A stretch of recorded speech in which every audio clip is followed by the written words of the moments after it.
lorsqu'un conflit armé est déclenché dans une région du monde, avant même le premier mort, avant même la première explosion, la toute première victime est la vérité.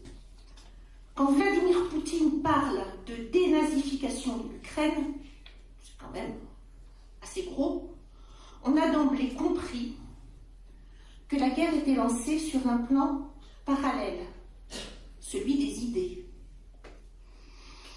Et pour diffuser les idées, quel meilleur support que l'image, que la vidéo, que l'écrit, que l'oral, c'est-à-dire en gros le numérique.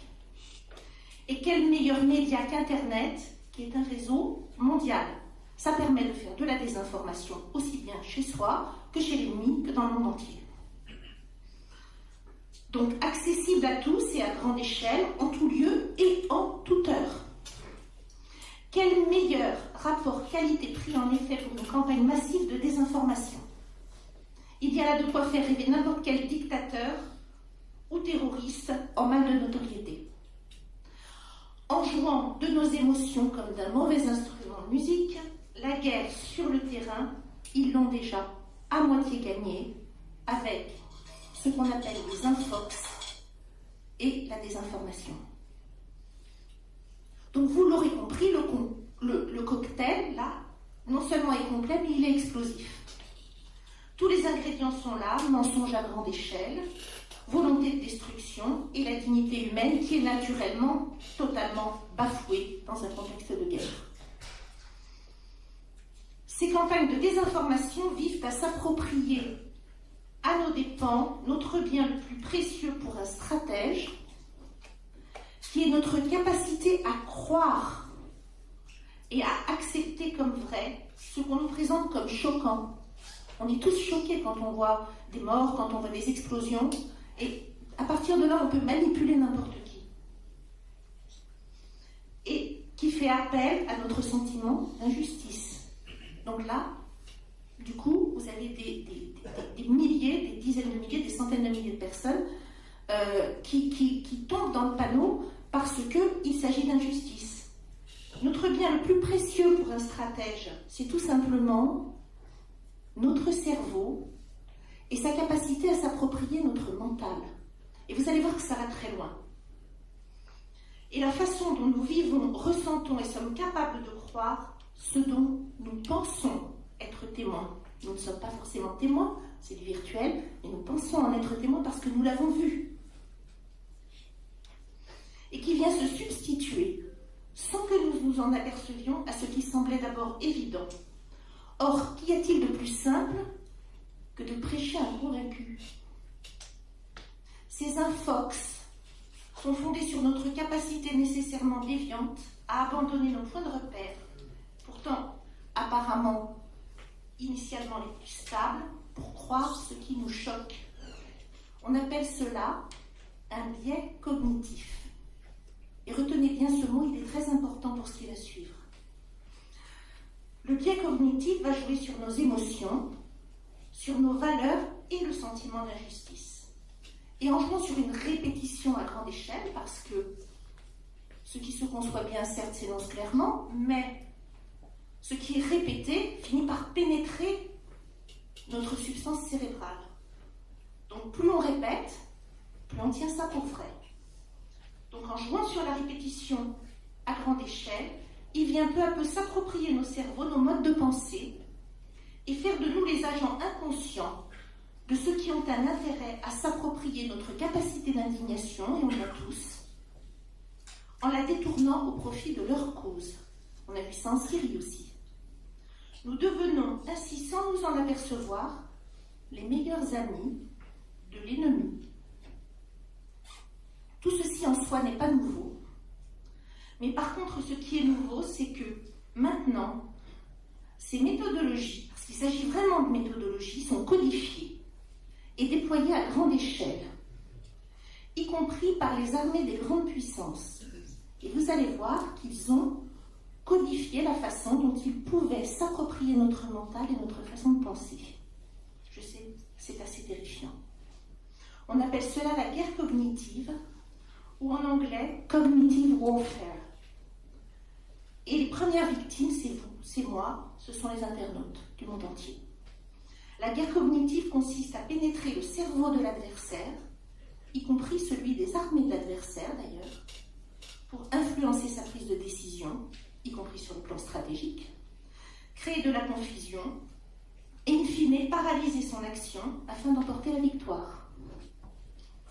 Le 21 juin 2021, ça fait pas très longtemps, c'était il y a un peu plus de 6 mois, le hub de l'innovation de l'OTAN, avec le soutien de l'état-major des armées, organisait à Bordeaux la première réunion scientifique officielle consacrée au cognitive warfare. Les armées sont en train de se saisir de ça pour faire la guerre, finalement, de la pensée. Dans le monde qui se décide, nous dit froidement le général Philippe Montocchio, la guerre de la cognition et de l'information vont probablement devenir des modes d'action permanents, se suffisant à eux-mêmes, dans la durée. Un état final recherché, c'est la déstabilisation d'un leader politique, d'une force ennemie, d'un pays ou d'une alliance. Donc, quand on entend cela, il est fort à parier que Vladimir Poutine est en train d'essayer, notamment sur les réseaux sociaux, notamment à grande échelle, de déstabiliser l'Alliance Atlantique, bien évidemment. Il s'agit donc de manipuler un individu ou un groupe d'individus pour en tirer un avantage stratégique ou tactique. Dans sa codification, la guerre cognitive intègre un point essentiel, les neurosciences, qui étudient la façon dont le cerveau intègre l'information. La manipulation des populations devient à partir de là une évidence. Pour l'armée, il s'agit tout simplement d'allier harmonieusement le jugement humain et les technologies numériques pour être en mesure de surprendre sans être surpris. La France, donc là je cite ce général, doit ainsi continuer à approfondir la question avec les alliés, notamment en participant activement à ces travaux de l'OTAN. Donc, la guerre cognitive va s'appuyer sur les neurosciences, c'est-à-dire la façon dont nous concevons des idées, la façon dont nous diffusons des idées, les réseaux de neurones à l'intérieur de notre cerveau qui se créent, puisque certes les neurones, on en a un certain nombre de la naissance à la mort, mais par contre ce qui est infini et en création permanente, ce sont les réseaux de neurones. Donc les réseaux de neurones se créent et créent des chemins parallèles de pensée qui permettent d'abandonner une idée pour en avoir une autre. Et donc ils s'appuient là-dessus en fait. Donc le cyberespace est un espace stratégique pour les armées. On observe une très grande porosité entre le monde militaire et le monde civil, allant de la guerre de l'information menée à grande échelle, notamment sur les réseaux sociaux, à des opérations d'influence psychologique. Et en ces temps troubles, la liste des perturbations engendrées par la cyberguerre est loin d'être exhaustive, je vais vous en citer quelques-uns. On parle entre autres de cyberattaques qui visent les états-majors. On parle d'atteinte à la souveraineté numérique. La souveraineté numérique, Rémi va vous en parler tout à l'heure. Atteinte à la perception des informations, donc la façon dont vous et moi recevons les informations. Atteinte globale des fonctions cognitives par la manipulation. Et ça va très très loin puisque dans la codification du cognitive warfare, il y a même une étude sur la façon dont on peut par exemple s'approprier dont une armée ennemie peut s'approprier les pensées des Français pour en faire comme des agents infiltrés à l'intérieur de leur propre pays. On va jusque-là. Atteinte globale des fonctions cognitives donc par la manipulation des esprits et des populations par la peur, l'usage aussi de filtres subliminaux, infiltration dans les campagnes électorales, on est en plein dedans en ce moment, guerre psychologique et guerre électronique, puis aussi les virus qui vont déstabiliser les systèmes de commandement, qui vont déstabiliser l'administration, la rendre inaccessible. Alors parmi les virus, il y en a un tout nouveau qui est apparu depuis la guerre en Ukraine, donc qui s'est montré au grand jour avant-hier, qui était en fait là depuis quelques mois, dans les ordinateurs de l'administration ukrainienne. Et ce n'est pas un virus, c'est comme les rançongiciels en fait, vous savez, qui vous volent vos données et qui vous demande une rançon. Mais là, il ne demande pas une rançon, c'est un virus qui, à partir du moment où on appuie sur le bouton, efface toutes les données. Donc ça, c'est tout nouveau, et c'est en train de se déployer à l'échelle mondiale. Pour les armées, il s'agit de rien de moins que de remodeler la conscience des peuples.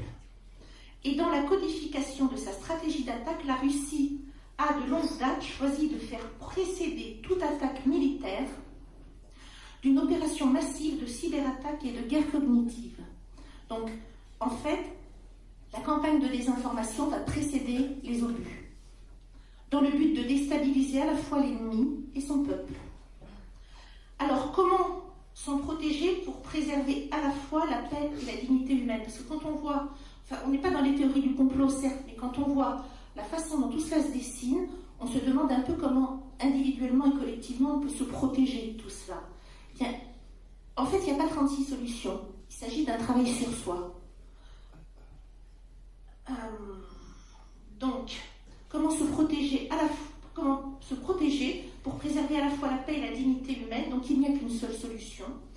C'est le développement de l'esprit critique à grande échelle. Depuis avant-hier, on est tous très inquiets sur ce qui se passe en Ukraine. On se dit, alors il y a les vieux démons qui se réactivent.